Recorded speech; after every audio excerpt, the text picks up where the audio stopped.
అందరికి నమస్తే. Phone tapping పైన ఇది ఒక డైలీ సీరియల్ అనమాట. టీవీ ఛానల్లో ఈ ఎంటర్టైన్మెంట్ ఛానల్ చూసే వాళ్ళకి బాగా అలవాటు. 2031 ఎపిసోడ్ నడుస్తుంటుంది.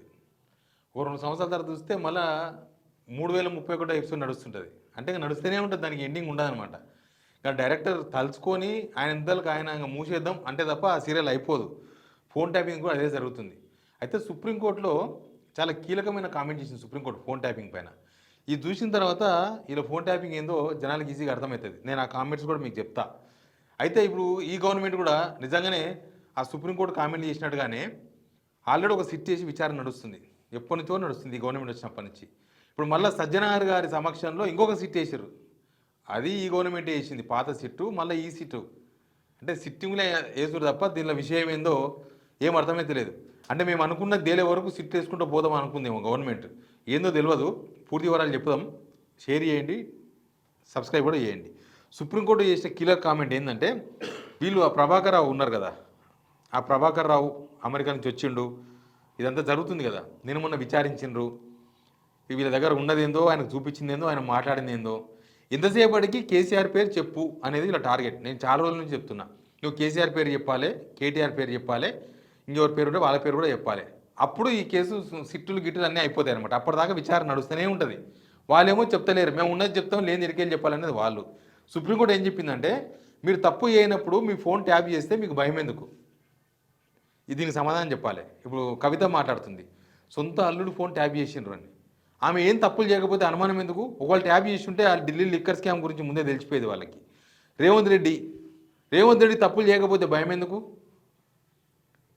సుప్రీంకోర్టు అడుగుతుంది. ఫోన్ ట్యాపింగ్ కేసుపై సుప్రీంకోర్టు కీలక వ్యాఖ్యలు. విచారణ కోసమే ప్రభాకర్ రావు ఇండియా వచ్చాక మళ్ళీ జ్యుడిషియల్ కస్టడీ ఎందుకు? ఆల్రెడీ అయిపోయింది, కస్టడీ అయిపోయింది, ఎంక్వైరీ అయిపోయింది, మళ్ళీ ఇప్పుడు జ్యుడిషియల్ కస్టడీ ఎందుకని రిమాండ్ ప్రతిపాదన తిరస్కరించిన సుప్రీంకోర్టు. ఆయన అమెరికా నుంచి రాకముందు అయితే ఇంకా ఆయన అమెరికా నుంచి వస్తే చాలు, ఇంకా అయిపోతుంది. ఇంకా అమెరికా నుంచి వచ్చిందంటే ఇంకా నెక్స్ట్ కేసీఆర్ జైలుకి, ఇంకా అయిపోయా, దొరికిపోయాడు.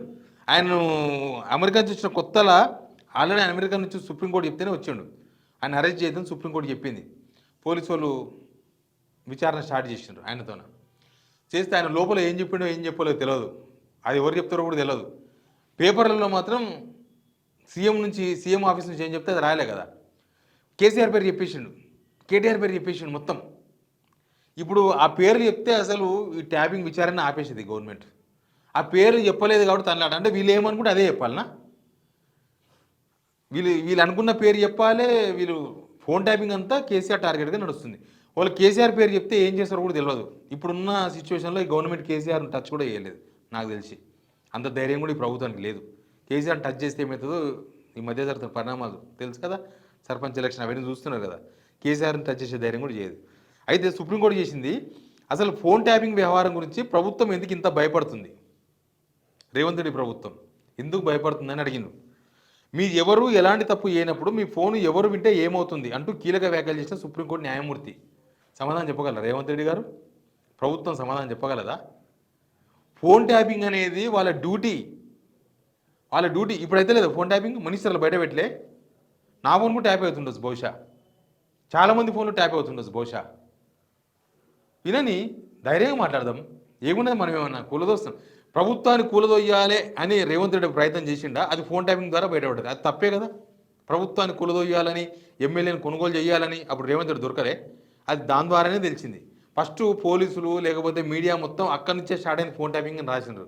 రేవంత్ రెడ్డి దొంగతనం బయటపడుతుంది, అనవసరంగా దాని నుంచి డిస్కస్ జరుగుతుందని అప్పుడు జరగలేదు ఫోన్ ట్యాపింగ్. 2018కి జరుగుతుందని మళ్ళీ కొత్త అంశం తెర మీద తీసుకొచ్చారు. మొత్తం డ్రామా నడిపిస్తున్నారు. ఇప్పుడు ఆల్రెడీ ఒక సిట్టు విచారణ చేస్తుంది, చాలామందిని పిలిచిండ్రు. రోజు మీడియా అంతా హంగామా చేసింది, పేపర్లో రోజు అయిపోయింది అని రాసిండ్రు.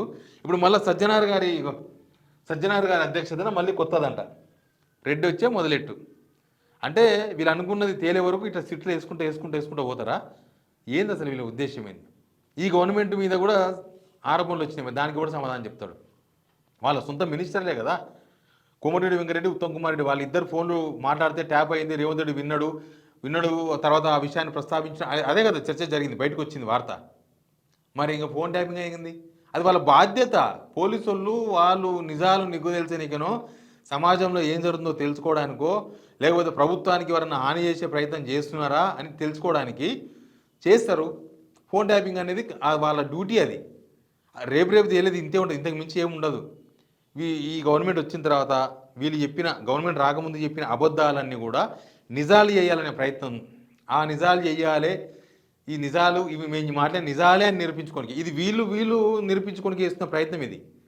ఈ కేసు ఏందో, మాట్లాడింది ఏందో, విన్నదేందో కానీ ఏ కేసు అయినా కూడా ఫార్ములా ఈ కార్ తర్వాత ఇప్పుడు ఫోన్ ట్యాపింగ్, ఇంకా రేపు ఏం కేసులు పెడతారో అన్నీ కూడా. కాళేశ్వరాన్ని చూస్తున్నాం కదా మనం తమాషా. ఒక్క కేసు అని అయిందా కాళేశ్వరాన్ని? ఏం కాలేదు. వీళ్ళు చెప్పిన అబద్ధాలు జనం అబద్ధాలే అని అనుకుంటున్నారు, అవి నిజాలు అని చెప్పనీకే తప్పించుకోనికి అనమాట. మాట్లాడేటప్పుడే ఆలోచించి మాట్లాడాలి. రాజకీయంగా ఏదంటే అది మాట్లాడొద్దు. గవర్నమెంట్ కోసం ఎట్టని సరే ప్రభుత్వం రావాలి మాదని చెప్పేసి లేనిపోయిన అబద్ధాలు చెప్పినారు, అవి నిజాలు అని నిరూపించుకోనికి ఇప్పుడు తనలాడుతున్నారు. అందుకే ఇవన్నీ లాస్ట్కు సుప్రీంకోర్టుతో కూడా చివాటు దినాల్సి వచ్చింది ఈ ప్రభుత్వం. అంటే అర్థం చేసుకోవాలి ఈ విషయం ఏందో. Please subscribe.